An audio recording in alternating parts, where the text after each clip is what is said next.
दोस्तों, स्वागत है आपका हमारे चैनल द यूनिक वर्ल्ड में अकबर और बीरबल की नई मजेदार कहानी। अकबर का राज्य बहुत ही बड़ा था, इसलिए उसने शहर में लोगों की विभिन्न समस्याओं का समाधान करने के लिए अनेक न्यायाधीशों की नियुक्ति की। एक दिन एक औरत सोने के सिक्के के थैले के साथ एक न्यायाधीश के पास जाकर बोली, श्रमाना, यह मेरे जीवन की जमा पूंजी है। मैं तीर्थ यात्रा पर जा रही हूँ और अपने साथ यह मेरे जीवन की जमा पूंजी है। मैं तीर्थ यात्रा पर जा रही हूँ और अपने साथ इतना पैसा नहीं ले जा सकती। कृपया जब तक मैं वापस नहीं आती तब तक यह थैला आप अपने साथ सुरक्षित रख लें। न्यायाधीश ने थैला अपने पास रख लिया। महिला उसने विदा लेकर तीर्थ यात्रा पर चली गई। एक महीने बाद महिला वापस लौटी, तब वह सीधे न्यायाधीश के पास गई और उसने थैला वापस ले लिया। किंतु जब वापस घर आकर उसने थैले की सील तोड़ी तो उसने देखा कि थैला पत्थरों से भरा हुआ था। उसका सोना गायब था। वह न्यायाधीश के पास गई और उसने बहस करने लगी। न्यायाधीश ने कहा, दुष्ट औरत, तुमने खुद थैले में पत्थर भरे थे और अब मुझे भुगतान करने को कह रही हो। औरत के पास कोई और रास्ता नहीं था। वह न्याय के लिए बादशाह की अदालत में गई। अकबर ने जब कहानी सुनी तो वह बहुत हैरान हुआ। न्यायाधीश एक पुराना और शक्तिशाली आदमी था।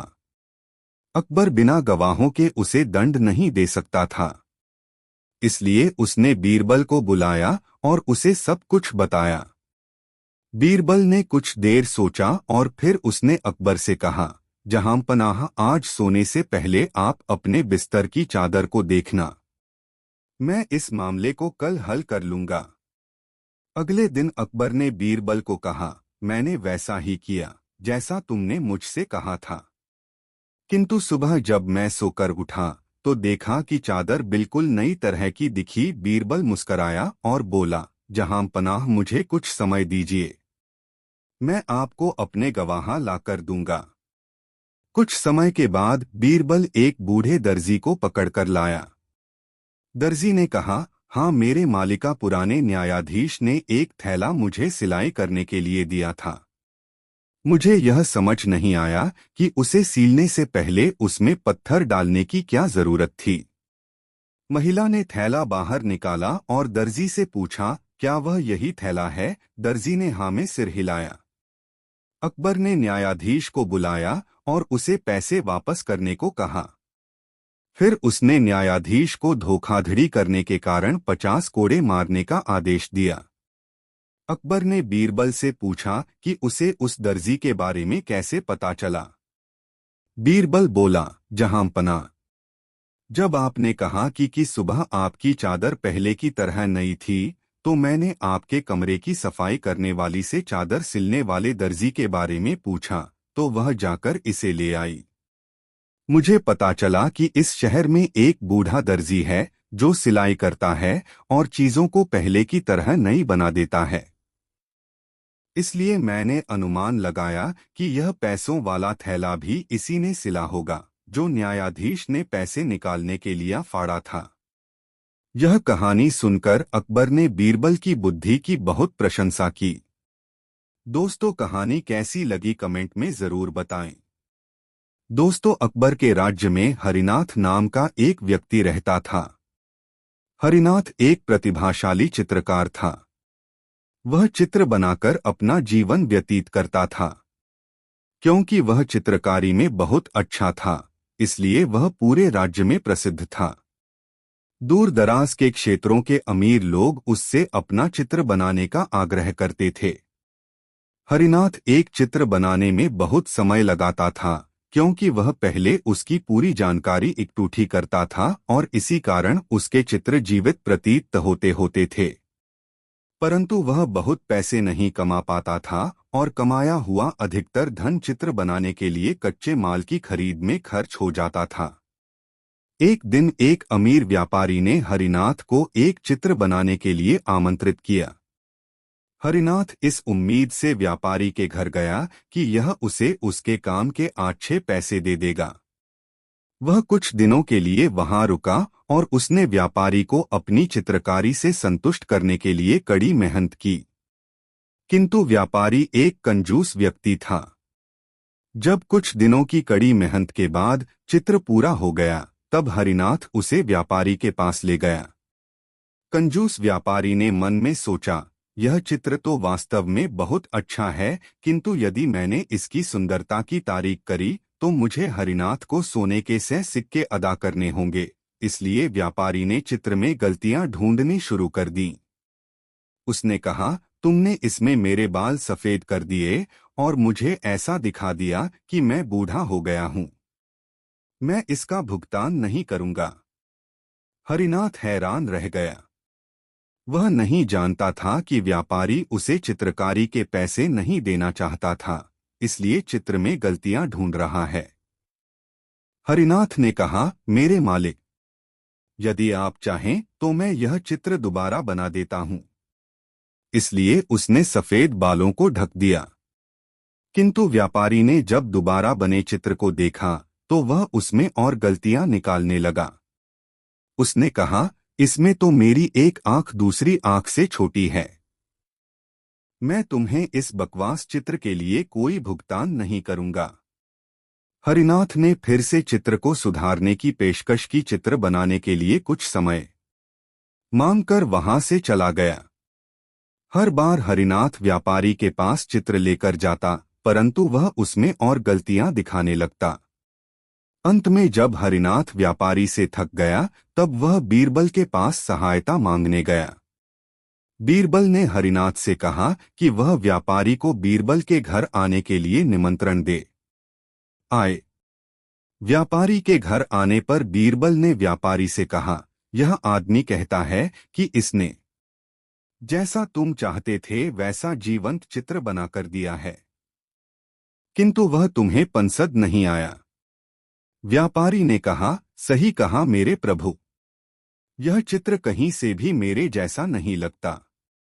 बीरबल ने हरिनाथ से कहा, ठीक है हरिनाथा, तुम इस आदमी का दूसरा चित्र बनाओ जैसे कि तुमको पसंद हो। फिर वह व्यापारी की ओर घूमा और बोला, कृपया आप कल आना और अपना चित्र प्राप्त कर लेना, किंतु आपको 1000 सोने के सिक्के अदा करने होंगे, क्योंकि मैंने देखा है कि हरिनाथ जब कोई चित्र बनाता है तो उसमें कोई लगती नहीं होती। व्यापारी ने सोचा, चित्रकार एक दिन में जो चित्र बनाएगा उसमें बहुत गलतियां होंगी। मुझे गलतियां ढूंढने में ज्यादा मेहनत नहीं करनी पड़ेंगी। अगले दिन जब वह व्यापारी आया तो बीरबल उसे एक कमरे में ले गया। कमरे में एक चित्र रखा था। वह कपड़े से ढका हुआ था। जब व्यापारी ने कपड़ा हटाया तो वह आश्चर्यचकित रह गया। यह एक चित्र नहीं बल्कि शीशा था। बीरबल ने कहा, यह बिल्कुल आपकी तरह है। मुझे उम्मीद है कि आपको इसमें कोई गलती नहीं मिलेगी। व्यापारी ने महसूस किया कि वह बीरबल से हार गया है। उसे चित्रकार को चित्र के 100 सोने के सिक्के के अलावा 1000 सोने के सिक्के शीशे के लिए भी देने पड़े। दोस्तों, वीडियो को एक लाइक जरूर करें। दोस्तों, एक बार बादशाह अकबर के शहर में एक व्यक्ति रहता था। उसके जीने का तरीका अजीब था। वह लोगों को बेवकूफ बनाकर पैसे कमाता था। एक बार वह बाजार में एक बहुत अमीर व्यापारी से मिला जो बाहरी देश से आया हुआ था। वह इस शहर में नया था, इसलिए जब धोखेबाज ने उसे अपने घर रात के भोजन के लिए आमंत्रित किया तो व्यापारी ने इस उम्मीद से आमंत्रण स्वीकार कर लिया कि इस नए शहर में उसके नए दोस्त बन जाएंगे। उस रात उन्होंने लाजवाब खाना खाया और बहुत देर तक बातें की। फिर व्यापारी और मेजबान सोने के लिए बिस्तर पर चले गए। अगली सुबह धोखेबाज ने व्यापारी से कहा, मैंने रात को आपको खाने पर आमंत्रित किया और एक अच्छे मेजबान की भूमिका निभाई। इस बात के लिए आप मुझे कैसे भुगतान करेंगे? व्यापारी पूरी तरह भ्रमित था। उसने कहा, मैं नहीं जानता कि तुम किस बारे में बात कर रहे हो। धोखेबाज बोला, आपने मेरा हीरा चोरी कर लिया है, मैं उसे वापस चाहता हूँ। व्यापारी ने कहा, मित्र, मैं नहीं जानता कि तुम किस हीरे की बात कर रहे हो, मुझे बिल्कुल पता नहीं है। उन दोनों में लड़ाई शुरू हो गई। आखिरकार वे दोनों इसके समाधान के लिए अदालत में जाने को तैयार हो गए। बादशाह अकबर दोनों की कहानी सुनकर हैरान हो गए। उन्होंने बीरबल को यह मामला सुलझाने को कहा। धोखेबाज ने कहा, महाराज, मेरे पास गवाह है जिसने व्यापारी को हीरा चोरी करते हुए देखा है। बीरबल ने कहा, अपने गवाहों को बुलाओ, मैं इस बारे में उनसे कुछ पूछना चाहूंगा। एक नाई और दर्जी धोखेबाज के गवाह थे। बीरबल ने दोनों को अलग अलग कमरों में बैठा दिया। फिर उन्होंने मिट्टी का देर देकर हीरे के आकार के रूप में करने को कहा। नाई ने अपने जीवन में कभी हीरा नहीं देखा था। उसके पिता ने उसे बताया था कि नाई का हीरा उसका उस्तरा होता है, इसलिए उसने मिट्टी को उस्तरों की तरह आकार दे दिया। दर्जी की मां ने भी कहा था कि दर्जी का हीरा उसकी सुई होती है, इसलिए उसने मिट्टी को सुई की तरह आकार दे दिया। जब बीरबल ने देखा कि दोनों गवाहों ने क्या बनाया है तो वह बोला, जहांपना, इन दोनों में से किसी ने भी हीरा नहीं देखा है, तो कैसे इन दोनों ने व्यापारी को हीरा चोरी करते हुए देखा है? यह कहानी झूठी है, व्यापारी निर्दोष है। यह साबित होता है कि धोखेबाज ने नाई और दर्जी को झूठे गवाह बनने के लिए रिश्वत दी है। व्यापारी खुशी से वापस अपने घर चला गया, जबकि धोखेबाज को कैदखान में डाला दिया गया। दोस्तों, एक बार पड़ोसी राज्य से एक बहुत प्रसिद्ध विद्वान बादशाह अकबर के दरबार में घूमने को आया। वह अकबर के सामने आकर अभिवादन के लिए झुका और कहा, जहांपना, मैंने बीरबल की बुद्धि के बारे में बहुत सुना है। दूरदराज क्षेत्रों के लोग अक्सर इनकी बुद्धि की बहुत प्रशंसा करते हैं। महाराज, अगर आपकी आज्ञा हो तो मैं इसकी प्रतिभा की परीक्षा लेना चाहता हूँ। अकबर ने बीरबल को बुलाया और उसका विद्वान व्यक्ति से परिचय करवाया। विद्वान ने कहा, मुझे बताओ कि तुम्हारे राज्य में कितने कौवे रहते हैं? बीरबल ने आराम से प्रश्न सुना और कहा, मेरे दोस्त, मैं निश्चित रूप में कल आपको जवाब दे दूंगा। दरबार में हर कोई बीरबल और उस विद्वान के बीच हुई बातचीत से हैरान था। बादशाह अकबर ने बीरबल को अलग बुलाया और कहा, यह आदमी मुझे पागल नजर आता है। इस शहर में कितने कौवे रहते हैं, यह गिनती करना किसी भी व्यक्ति के लिए कैसे संभव है? तुम्हें सही जवाब जानने के लिए कुछ दिन ले लेने चाहिए थे। तुम एक दिन में उन सभी की गिनती करने में सक्षम नहीं हो। बीरबल मुस्कराया और बोला, जहांपना, यह आदमी मुझसे चतुराई करने की कोशिश कर रहा है, किंतु आप चिंता नहीं करें, इसे इसकी ही दवाई का स्वाद मिलेगा। अगले दिन बीरबल दरबार में पहुंचा। विद्वान पहले से ही वहां बैठा हुआ था। विद्वान ने कहा, क्या तुम्हें जवाब मिल गया? बीरबल ने कहा, बेशक, इस शहर में निश्चित ही 47,835 कौवे रहते हैं। विद्वान यह जवाब सुनकर बहुत हैरान था। वह बोला, आप इतने यकीन से कैसे कहा सकते हैं? बीरबल अकबर की ओर झुका और बोला, जहांपना, मैंने इस शहर में रहने वाले सभी कावों की गिनती कर ली है। विद्वान बोला, अगर इससे ज्यादा हुए तो? बीरबल बोला, वे दूसरे राज्यों से आए हुए होंगे। विद्वान फिर बोला, अगर इससे कम हुए तो? बीरबल बोला, वे दूसरे राज्यों में चले गए होंगे। यदि किसी को भी मेरे जवाब में संदेह है तो वह अपनी संतुष्टि के लिए गिनती कर सकता है। अकबर जोर से हंसा। विद्वान ने जब बीरबल का जवाब सुना तो उसे अपने आप पर बेहद शर्म आई। वह उसी दिन उस शहर से इस निश्चय के साथ चला गया कि अब से वह किसी को भी चुनौती नहीं देगा। दोस्तों, कहानी कैसी लगी कमेंट में जरूर बताएं। दोस्तों, एक बार एक अजनबी व्यक्ति बादशाह अकबर के दरबार में आया और बादशाह के सम्मान में झुककर उसने कहा, जहां पन्हा, मैं बहुत सारी भाषाओं में बात कर लेता हूँ। मैं आपकी बहुत अच्छी सेवा कर सकता हूँ यदि आप मुझे अपने दरबार में मंत्रियों में शामिल कर लें। बादशाह ने उस व्यक्ति की परीक्षा लेने का निश्चय किया। उसने अपने मंत्रियों को उस आदमी से विभिन्न भाषाओं में बात करने को कहा। अकबर के दरबार में अलग अलग राज्यों के लोग रहते थे। हर किसी ने उससे अलग अलग भाषा में बात की। प्रत्येक मंत्री जो आगे आकर उससे अपनी भाषा में बात करता, वह व्यक्ति उसी भाषा में उत्तर देता था। सारे दरबारी उस व्यक्ति की भाषा कौशल की तारीफ करने लगे। अकबर उससे बहुत प्रभावित हुआ।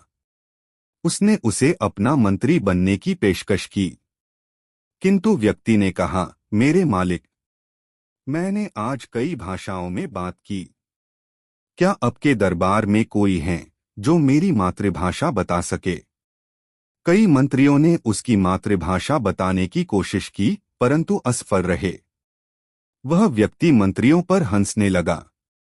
उसने कहा, मैंने यहाँ के बारे में सुना है कि इस राज्य में बुद्धिमान मंत्री रहते हैं, किंतु मुझे लगता है कि मैंने गलत सुना है। अकबर को बहुत शर्मिंदगी हुई। वह बीरबल की ओर सहायता के लिए कुछ करो। बीरबल ने उस व्यक्ति से कहा, मेरे दोस्त, आप थके लग रहे हैं। आपने निश्चय ही यहाँ दरबार तक आने में बहुत लंबा रास्ता तय किया है। कृपया आज आप आराम करें। मैं कल सुबह आपके प्रश्न का जवाब दे दूंगा। वास्तव में व्यक्ति बहुत थका हुआ था। उसने बादशाह से जाने की आज्ञा ली और चल दिया। उसने स्वादिष्ट खाना खाया और शाही अतिथि कक्ष में आराम करने चला गया। सभी मंत्रियों के जाने के बाद अकबर ने बीरबल से कहा, तुम इस व्यक्ति के प्रश्न का उत्तर कैसे दोगे? बीरबल ने कहा, जहां पनाह, चिंता नहीं करें, मेरे पास एक योजना है। उस रात जब महल में हर कोई गहरी नींद में सो रहा था, तब बीरबल ने काला कंबल अपने चरों ओर लपेटा और चुपके से अजनबी व्यक्ति के कक्ष में गया। बीरबल ने घास की टहनी से व्यक्ति के कान में गुदगुदी की।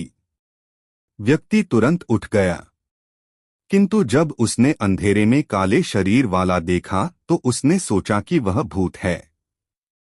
उसने उड़िया भाषा में चिल्लाना शुरू कर दिया, हे भगवान जगन्नाथ, मुझे बचाओ, मुझ पर भूत ने हमला कर दिया है।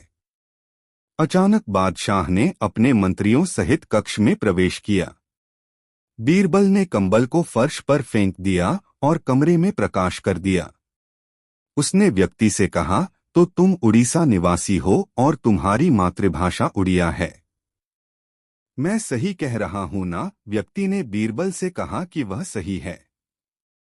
अकबर ने कहा, एक आदमी चाहे कितनी भी भाषाएं बोल ले, लेकिन वह जब डरता है तो अपनी मातृभाषा में ही चिल्लाता है। बीरबल ने पहेली को हल कर दिया। अकबर ने उसकी चतुराई के लिए उसकी प्रशंसा की। दोस्तों, वीडियो को एक लाइक जरूर करें। जादू की छड़ी। दोस्तों, एक समय मशहूर फतेहपुर सीकरी शहर में एक अमीर तेल का व्यापारी रहता था। उसने अपनी पत्नी को खुश करने के लिए हीरों का एक हार उपहार में दिया। यह हार बहुत ही कीमती था और उस औरत को बहुत पसंद था। वह अक्सर खास कार्यक्रमों में जब उसके दोस्त उससे मिलने आते थे, तब इस हार को पहनती थी। इस तरह औरतों की प्रशंसा से यह हार बहुत प्रसिद्ध हो गया। किंतु एक दिन जब वह औरत सुबह सोकर उठी तो उसे वह हार कहीं नहीं मोला। उसने हार को बहुत ढूंढा, पर हार कहीं दिखाई नहीं दिया। इस प्रकार उसने यह निष्कर्ष निकाला कि हार चोरी हो गया है। व्यापारी ने सैनिकों को हार को चोरी करने वाले को ढूंढने भेजा। सैनिकों ने चोर की खोज शुरू की, किंतु जिसने भी हार चोरी किया था वह बहुत ज्यादा चालाक था। उसने सैनिकों के लिए कोई सुराग नहीं छोड़ी था। इससे व्यापारी की पत्नी दुख के कारण बीमार पड़ गई। व्यापारी को अपनी पत्नी के स्वास्थ्य की चिंता होने लगी। जब कोई विकल्प नहीं मिला तो उसने बीरबल को यह मामला सुलझाने के लिए बुलाया। बीरबल व्यापारी का बहुत अच्छा दोस्त था। एक दिन बीरबल उसके यहाँ रात के खाने पर गया। बीरबल व्यापारी से बोला, वह हार हमेशा तुम्हारी पन्नी की अलमारी में रहता था। यदि यह चोरी हुआ है तो यह आपके नौकरों में से किसी ने किया है।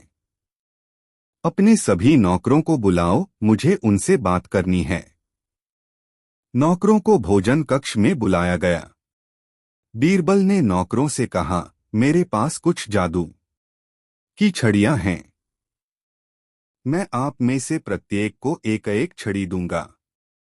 कल आप ये छड़ियां मुझे वापस कर देना। नौकरों में से एक नौकर ने कहा, परंतु आप इन छड़ियों की सहायता से चोर का पता कैसे लगाएंगे? बीरबल ने कहा, यहाँ कोई मामूली छड़ियां नहीं हैं। चोर की छड़ी रात भर में 2 इंच बढ़ जाएगी।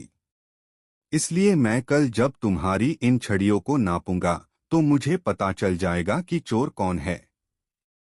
यह सुनकर व्यापारी हैरान हो गया, किंतु उसने कुछ नहीं कहा। अगले दिन नौकरों ने बीरबल को छड़ियां वापस कर दी। बीरबल ने एक एक करके छड़ियों को नापा और व्यापारी से कहा, तुम्हारा रसोइया चोर है। हर कोई हैरान था। व्यापारी ने कहा, तुम ऐसा कैसे कहा सकते हो? बीरबल ने उत्तर दिया, मैंने इसको जो छड़ दी थी वह 2 इंच छोटी है। इसने सोचा क्योंकि यह चोर है इसलिए इसकी छोड़ी 2 इंच बढ़ जाएगी। इसलिए इसने इसे 2 इंच काट दिया ताकि पकड़ा न जाए। व्यापारी हंसा। रसोइये ने हार वापस कर दिया और अपनी नौकरी खो दी। हर किसी ने बीरबल की बुद्धिमानी की तारीफ की। दोस्तों, कहानी कैसी लगी कमेंट में जरूर बताएं। दोस्तों, बादशाह अकबर दरबार में बैठे थे।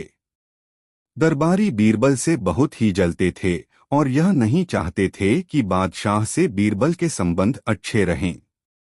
8 दरबारियों ने बादशाह से कहा, हुजूर, आप हर बात बीरबल से ही पूछा करते हैं। हमें कोई महत्व नहीं देते हैं। इससे हमारे स्वाभिमान को ठेस पहुंचती है। शहंशाह अकबर बोले, आप लोगों की शिकायत गलत है। बीरबल कोई साधारण व्यक्ति नहीं है। वह बहुत ही चतुर और समझदार हैं। कोई भी उनकी बुद्धिमत्ता के आगे ठहर नहीं सकता। यही कारण है कि हम कोई भी काम बीरबल से पूछकर करते हैं। शहंशाह अकबर की यह बात दरबारियों को पसंद नहीं आई। वे बीरबल से और भी ज्यादा नाराज हो गए। बादशाह ने दरबारियों को शांत बैठे देखा, तब उन्होंने कहा, अगर तुम सबको ऐसा लगता है कि तुम सब बीरबल से अधिक चतुर और बुद्धिमान हो तो आज तुम सबकी बुद्धिमानी की परीक्षा ली जाएगी। तुम में से जो भी इस परीक्षा में पास होगा उसे बीरबल का स्थान मिल जाएगा। इतना बोलकर शहंशाह ने 2 हाथ लंबी दुलाई मंगवाई। अब बादशाह ने दरबारियों की तरफ देखते हुए कहा, देखो, मैं लेट जाता हूँ और तुम सब एक एक करके मेरा शरीर इस दुलाई से ढकने का प्रयास करो। मेरे शरीर का कोई भी अंग खुला नहीं रहना चाहिए। जो भी दरबारी मेरा पूरा शरीर इस दुलाई से ढक देगा उसे ही बीरबल की जगह पर रखा जाएगा। दरबारियों को मन ही मन हंसी आ गई कि भला यह भी कोई दिमाग वाला काम है। यह काम तो कोई भी कर देगा। बादशाह भरे दरबार में लेट गए। एक एक करके सभी दरबारी बादशाह को दुलाई ओढ़ाने आए, लेकिन कोई भी दरबारी उनके पूरे शरीर को दुलाई से ढक न सका। अब बादशाह उठ खड़े हुए और बोले, देखी आपने अपनी बुद्धिमानी, क्या अपनी इसी बुद्धिमानी पर आप सबको इतना अभिमान था? अगर बीरबल यहाँ होते तो अवश्य ही इसी दुलाई से मेरा शरीर ढक देते। जब आप में से कोई एक भी इतना छोटा सा काम नहीं कर सकता तो दिमाग वाला काम क्या करोगे? यह कहकर बादशाह ने बीरबल को दरबार में बुलाया और बीरबल के हाथ में दुलाई देकर सारी बात बता दी। बादशाह पहले की तरह ही दरबार में लेट गए। बीरबल ने दुलाई को गौर से देखा, वह बहुत ही छोटी थी। बीरबल ने कहा, जहांपनाह, आप अपने पैर सिकोड़ लें। बादशाह के पांव सिकोड़ने पर बीरबल ने दुलाई से उनका सारा शरीर ढक दिया। फिर बीरबल ने बादशाह से कहा, उतने पांव फैलाइए जितनी लंबी चादर हो। बादशाह बीरबल के इस विचार से गदगद हो गए और दरबारियों से कहा, बीरबल की चतुराई तुम सबने देख ली न। अब तो किसी को कोई शिकायत नहीं होगी। शर्मसार दरबारी शहंशाह से माफी मांगकर चुप हो गए। दोस्तों, कहानी कैसी लगी कमेंट में जरूर बताएं। ऐसी और नई मजेदार कहानी सुनने के लिए हमारे चैनल द यूनिक वर्ल्ड को सब्सक्राइब जरूर करें। वीडियो अपने मित्रों को जरूर शेयर करें। वीडियो देखने के लिए बहुत बहुत धन्यवाद। दुष्ट काजी अकबर बीरबल की सबसे ज्यादा नई मजेदार कहानी। दोस्तों, फातिमा बीबी नाम की एक विधवा महिला ने अपने बाकी दिन गुजारने के विचार से मक्का मदीना जाने का निर्णय लिया। उसकी कोई संतान नहीं थी। हज पर जाने से पहले फातिमा बीबी ने अपने सारे गहने बेचकर सोने की मोहरें ले लीं। अपने खर्च के लिए कुछ मोहरें बाहर रखकर बाकी 800 मोहरें एक थैली में बंद कर उसके मुंह पर लाख की मोहर लगा दी। फिर वह अपने घर के ही पास में रहने वाले काजी के घर उस थैली को लेकर पहुंच गई। वह काजी अपनी ईमानदारी और रहमदिली के लिए ही मशहूर था। फातिमा बीबी को अपने घर पर देखकर काजी बहुत खुश हुआ और उनसे पूछा, कहिए मैं आपकी क्या सेवा कर सकता हूँ। फातिमा बीबी बोली, काजी साहब, आप जैसा ईमानदार, शरीफ और सत्यवादी इस पूरे शहर में कोई नहीं है।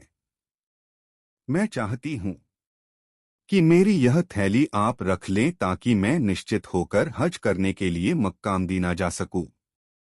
इस थैली में 800 स्वर्ण मोहरें हैं।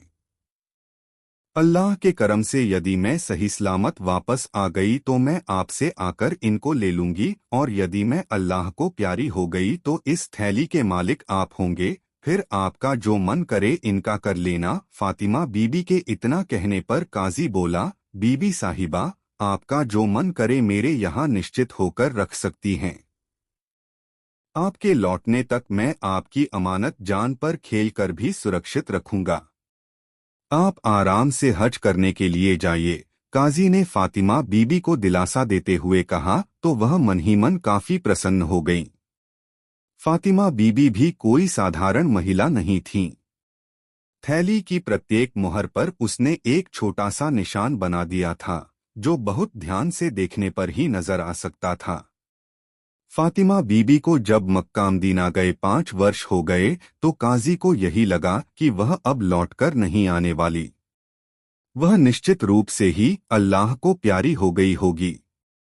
ऐसा सोचते ही काजी के मन में पाप जाग गया। उसकी नीयत खराब हो गई।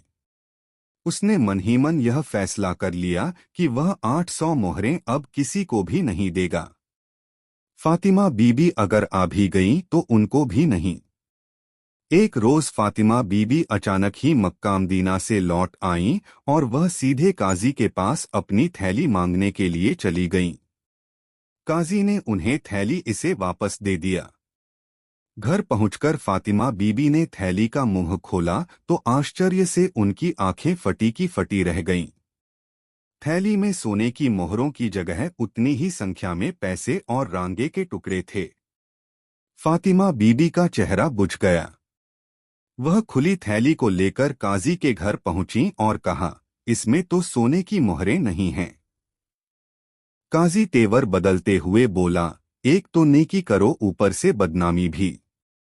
देखो बीबी साहिबा, मैंने तो केवल थैली रखी थी, उसमें सोने की मोहरें हैं या रांगे की यह तो मैंने देखा भी नहीं था। तुम जैसी थैली दे गई थीं, वैसी ही मैंने रख ली थी। जैसी मोहर लगी थैली तुमने दी थी, वैसी ही मोहर लगी थैली मैंने लौटाई भी है। देखिए, आप मुझे बदनाम न करें। काजी की बातें सुनकर फातिमा बीबी को चक्कर से आ गए। वह गिड़गिड़ाते हुए बोलीं, काजी साहब, मुझ पर रहम करो।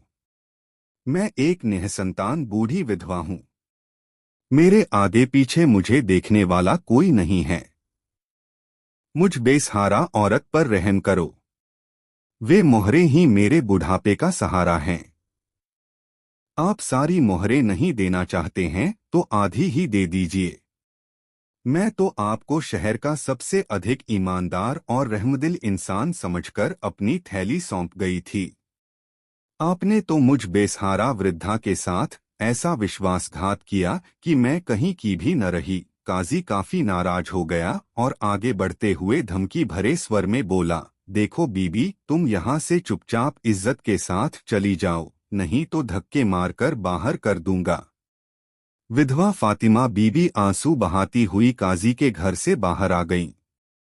अब उनकी समझ में नहीं आ रहा था कि वह क्या करें, क्या न करें, कहाँ जाएं और कहाँ न जाएं। फिर अचानक ही उनकी आंखों के सामने अकबर बादशाह का दरबार नाच गया। वह बदहवासी सीधे बादशाह अकबर के दरबार की ओर बढ़ गईं। दरबार में डरी समी वह दाखिल हुई और अपनी सारी आपबीती कह सुनाई। बादशाह ने काजी को दरबार में बुलवाया और उससे पूछा, इस वृद्धा औरत की थैली के विषय में तुम्हें मालूम है? काजी हाथ जोड़कर कांपते स्वर में बोला, जहां पनाह, कोई 5 वर्ष पहले यह बुढ़िया मेरे यहाँ एक थैली छोड़ गई थी। जब यह वापस आई तो मैंने सहर्ष इसकी मोहर लगी थैली इसे वापस दे दी। हुजूर, मुझे नहीं मालूम उस थैली में सोने की मोहरें थीं या रांगे के टुकड़े। काजी ने बड़ी सफाई से जहां पनाह के सामने झूठ बोला। लेकिन शहंशाह अकबर को काजी की बातों पर विश्वास नहीं हुआ।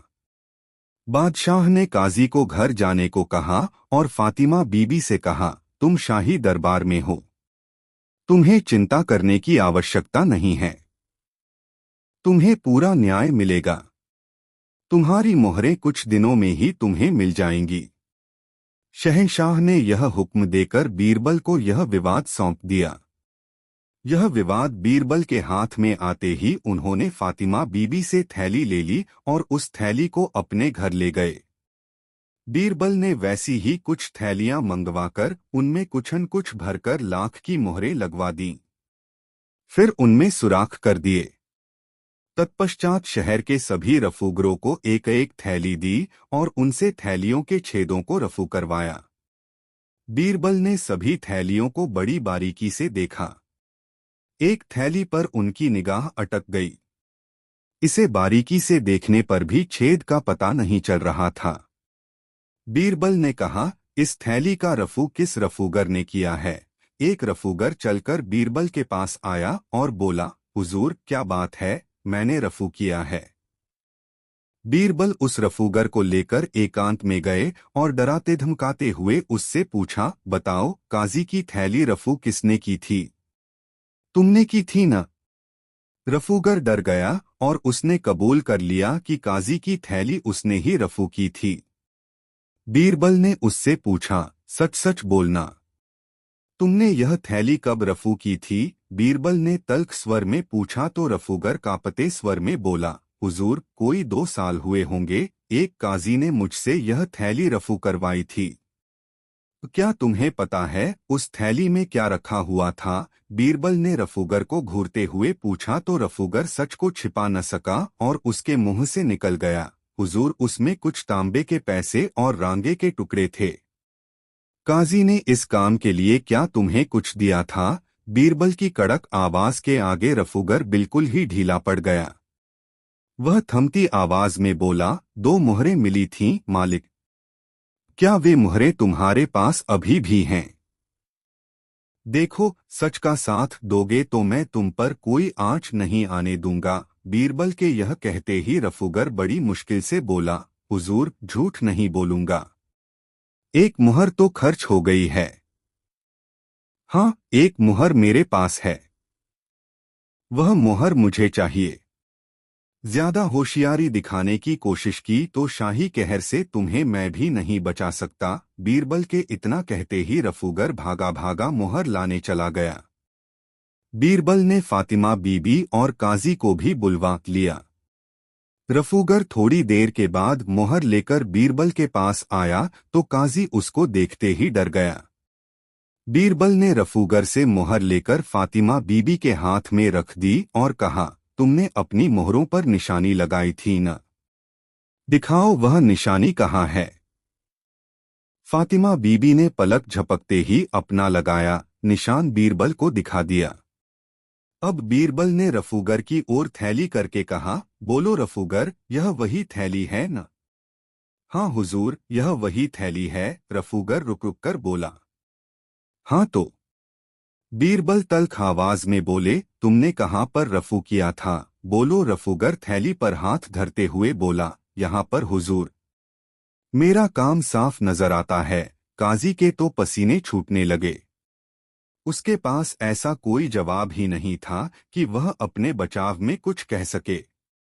बीरबल गरज कर बोले, इस काजी को जंजीरों में बांधकर जेल में डाल दिया जाए। इसके बाद काजी के घर की तलाशी ली गई और फातिमा बीबी की मोहरें उसके घर से बरामद हुईं।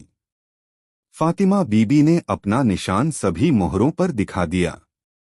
बीरबल ने उन सारी मोहरों को उसे दे दिया। रफूगर को इनाम देकर जाने दिया गया। बादशाह सलामत बीरबल के फैसले से बहुत खुश हुए। दोस्तों, वीडियो कैसा लगा कमेंट में जरूर बताएं। दोस्तों, अकबर के शहर फतेहपुर सिकरी में सर्दियों के दौरान काफी ठंड पड़ती थी। एक बार बादशाह ने यह घोषणा करवा दी कि वह सोने के 1000 सिक्के उसे देंगे जो शाही महल के बाहर स्थित ठंडी झील में पूरी रात खड़े होने की हिम्मत करेगा। कई दिनों तक अकबर के पास कोई भी नहीं आया। फिर एक दिन एक गरीब ब्राह्मण दरबार में आया। अकबर उस गरीब आदमी को देखकर हैरान रह गए। वह बहुत कमजोर और बीमार था। अकबर ने पूछा, तुम काफी कमजोर और बीमार हो, तुम इस मुश्किल चुनौती को क्यों लेना चाहते हो? ब्राह्मण बोला, मेरे राजा, मैं एक गरीब आदमी हूँ। मेरे छोटे छोटे बच्चे हैं जो भूखे हैं। मुझे पैसों की जरूरत है। अकबर राजी हो गए। ब्राह्मण को 2 पहरेदार झील में लेकर गए। ब्राह्मण ने अपने सारे कपड़े उतारकर जल में प्रवेश किया और पहरेदारों की निगरानी में बर्फ जैसे ठंडे पानी में पूरी रात खड़ा रहा। अगली सुबह पहरेदार ब्राह्मण को दरबार में लेकर गए। अकबर ब्राह्मण की बहादुरी पर हैरान था। उसने पूछा, तुमने सारी रात ठंडे पानी में खड़े रहने के लिए प्रबंध कैसे किया? क्या तुम्हें ठंड नहीं लगी? ब्राह्मण ने कहा, जी महाराज, मुझे बहुत ठंड लग रही थी, पर तभी मैंने उन दीपकों को देखा जो महल के मीनारों में चमक रहे थे। मैं सारी रात उन्हें देखता रहा और उन्होंने मुझे गर्म रखा। जब अकबर ने यह सुना तो वह ब्राह्मण से बोला, दीपक ने सारी रात तुम्हें गर्म रखा है? यह तो धोखेबाजी है। तुमने अपना कार्य ईमानदारी से नहीं किया। तुम्हें कोई सोना नहीं मिलेगा। और उसने पहरेदारों को आदेश दिया कि वे ब्राह्मण को दरबार से बाहर निकाल दें। गरीब ब्राह्मण बहुत परेशान था। वह जानता था कि बादशाह ने उसके साथ अन्याय किया है, लेकिन बादशाह के साथ तर्क कौन करता? वह दुखी होकर घर चला गया। जब यह सब हुआ तब बीरबल दरबार में उपस्थित था। उसने सोचा, बादशाह बहुत मनमानी कर रहे हैं। मुझे उन्हें सबक सिखाना चाहिए ताकि ब्राह्मण को वह सोने मिल सके जिसका वह हकदार है। बीरबल अकबर के पास गए और सम्मान के साथ झुककर कहा, जहांपना, मैंने अपने मित्रों के लिए एक दावत का आयोजन किया है। मैं आपको और सभी मंत्रियों को आमंत्रित करना चाहता हूं। कृपया आज शाम को दावत के लिए मेरे घर पर पधारें। अकबर यह सुनकर बहुत खुश हुआ। शाम को अकबर ने खबर भिजवाई कि वे आ रहे हैं। परंतु बीरबल ने कहला भेला कि अभी खाना तैयार नहीं हुआ है। जब तैयार हो जाएगा तो खबर भेज दूंगा। जब बहुत देर तक खबर नहीं आई तो अकबर स्वयं अपने मंत्रियों के साथ बीरबल के घर पहुंच गया। पर जब उन्होंने बीरबल को घर के आंगन में देखा तो वे हैरान रह गए। बीरबल थोड़ी सी आग जलाकर उसके पास बैठा हुआ था, जबकि जो बर्तन आग पर होना चाहिए था वह एक पेड़ की एक शाखा पर ऊंचा लटक रहा था। अकबर ने बीरबल से पूछा, तुम्हें क्या लगता है कि तुम क्या कर रहे हो? बीरबल ने कहा, जिल्ले सुभानी, मैं हम सभी के लिए स्वादिष्ट खिचड़ी बना रहा हूँ। इस बात पर बादशाह जोर से हंसने लगे। उन्होंने कहा, मूर्ख, तुम्हें क्या लगता है आग से गर्मी खिचड़ी तक पहुंच जाएगी? तुमने बर्तन ऊंची शाखा पर रख दिया है। बीरबल ने कहा, महाराज, आग की गर्मी बर्तन तक उसी प्रकार पहुंच जाएगी जिस प्रकार महल के दीपक से गर्मी उस दिन गरीब ब्राह्मण तक पहुंची थी। अकबर ने हंसना बंद कर दिया। उन्हें एहसास हो गया कि बीरबल क्या कहना चाहता है। अगले दिन उन्होंने ब्राह्मण को बुलाया और वादे के अनुसार उसे 1000 सेने के सिक्के दिए। ब्राह्मण ने बादशाह का आभार व्यक्त किया और आशीर्वाद दिया। अकबर ने बीरबल को देखा तो बीरबल मुस्करा दिए। दोस्तों, एक बार बादशाह अकबर ने दरबार में यह घोषणा करवाई कि उनका पोता पूरे देश में सबसे सुंदर बच्चा है। वह अपने नवजात पोते को बहुत प्यार करते थे। अकबर अपने पोते से इतना अधिक प्यार करते थे कि उस बच्चे के जन्म के बाद अकबर मुश्किल से सम्राट के रूप में अपने कर्तव्यों पर ध्यान केंद्रित कर पा रही थे। वह बच्चे के साथ पूरा दिन खेलते रहते थे। इससे सभी मंत्री बहुत परेशान हो गए।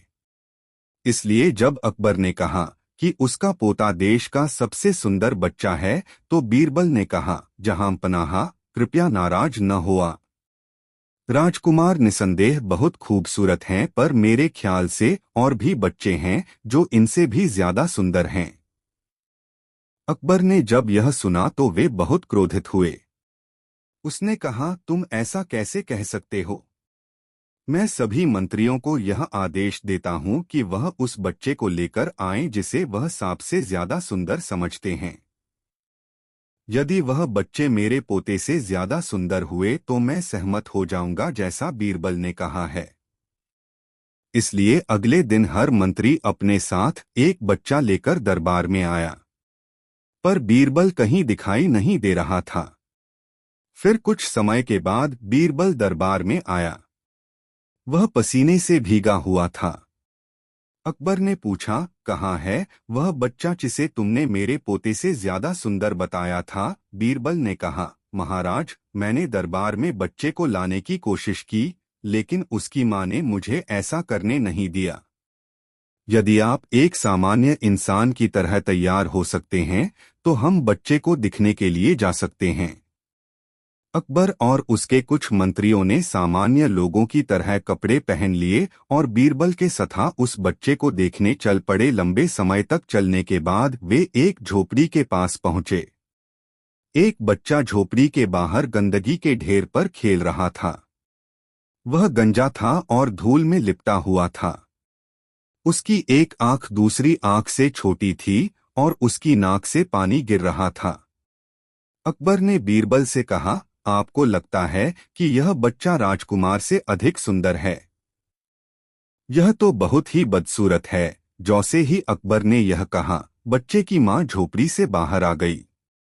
वह उस आदमी पर बहुत गुस्सा होने लगी जो उसकी झोपड़ी के समाने खड़ा होकर उसके बच्चे को घूर रहा था।